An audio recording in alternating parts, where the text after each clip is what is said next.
આયુ કેવું છે મને જોવા દે. ઓ આથી પાલતા હતા.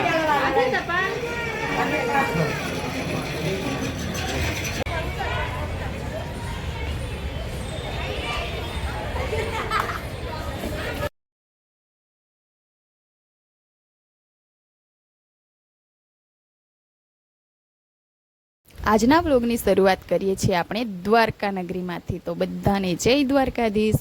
ને સવારનું વ્યૂ તમે જોઈ શકો છો દ્વારકા નગરીનું.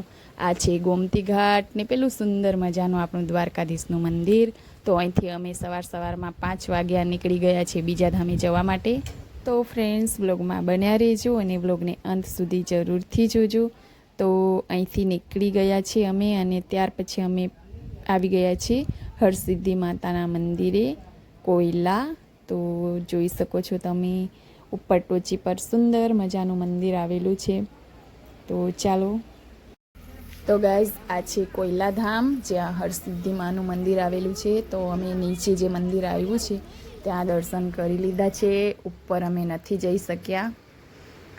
ત્યારબાદ અમે આવી ગયા એક હોટલમાં નાસ્તો કરવા માટે, કેમ કે સવારનો સમય હતો તો ચા નાસ્તો કરવો પણ જરૂરી છે. તો ચા નાસ્તો કરવા માટે અમે આવી ગયા હતા એક હોટલ પર. ત્યાર પછી તમે એનું વ્યૂ જોઈ શકો છો, મસ્ત છે. પણ અમે ઉપર નથી જઈ શક્યા કેમ કે મંદિર બંધ છે હાલ એટલા માટે. ને આ બાજુનું વ્યૂ પણ તમે જોઈ શકો છો, સરસ મજાનો દરિયો છે. ત્યાર પછી અમે આવી ગયા મૂળ દ્વારકા, દ્વારકાધીશના દર્શન કરવા માટે. તો અહીં સુંદર મજાની કૃષ્ણ ભગવાન શ્રી દ્વારકાધીશની પ્રતિમા આવેલી છે. તો તમે પણ ક્યારેક આવો સૌરાષ્ટ્ર તો અહીં જરૂરથી આવજો દર્શન કરવા માટે. ત્યારબાદ અહીં પહેલાંના સમયની જૂની વાવ આવેલી છે. તો અમે તે પણ જોવા માટે ગયા. તો ચાલો તમને પણ બતાવું.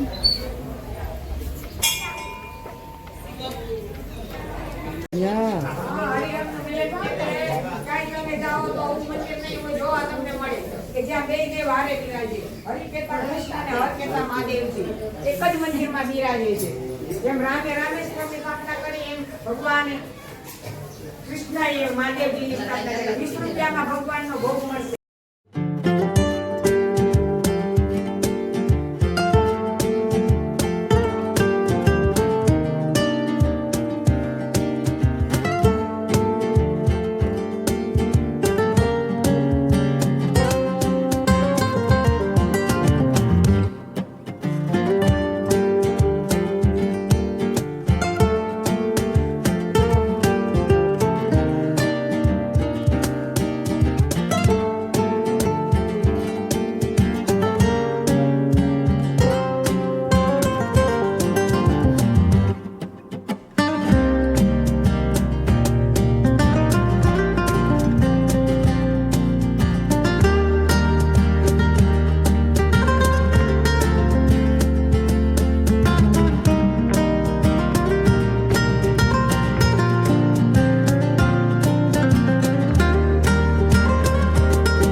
તો મિત્રો ત્યારબાદ અમે આવી ગયા પોરબંદર, જ્યાં સુદામા નગરી આવેલી છે. અને ત્યાં આવીને અમે ફર્યા 1,84,ના ફેરા. કહેવાય છે કે જ્યારે મનુષ્ય 84 લાખ ફેરા ફરીને પછી એને મનુષ્યનો દેહ મળે છે તો મોક્ષ પ્રાપ્તિ માટે આ જે 84 લાખનો ફેરો છે તે ફરવાનો હોય છે. તો અમે પણ ફરી લીધું. ત્યારબાદ અમે આવી ગયા સુદામાજીનો કુંડ જોવા માટે. તો મિત્રો તમે પણ જોઈ શકો છો સુદામાજીનો કુંડ. અહીંથી નીચે જવાય છે પણ અત્યારે બંધ છે, તાળું લાગેલું છે. તો આપણે ઉપરથી જ જોઈ લઈએ. થોડું થોડું પાણી પણ દેખાય છે. આ કુંડની સામે જ આવેલું છે સુદામાજીનું મંદિર. ને આખા ભારતમાં કહેવામાં આવે છે કે એકમાત્ર સુદામાજીનું અહીં જ આ મંદિર આવેલું છે. પોરબંદરમાં જેને સુદામાપુરી તરીકે ઓળખાય છે અને સુદામાજીનો જન્મ અહીં જ થયો હતો એવું પણ કહેવામાં આવે છે.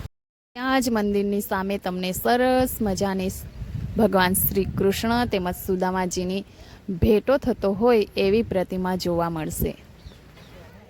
મિત્રો, આજના વિડીયોમાં આટલું જ. વિડીયો કેવો લાગ્યો કોમેન્ટમાં જરૂરથી જણાવજો.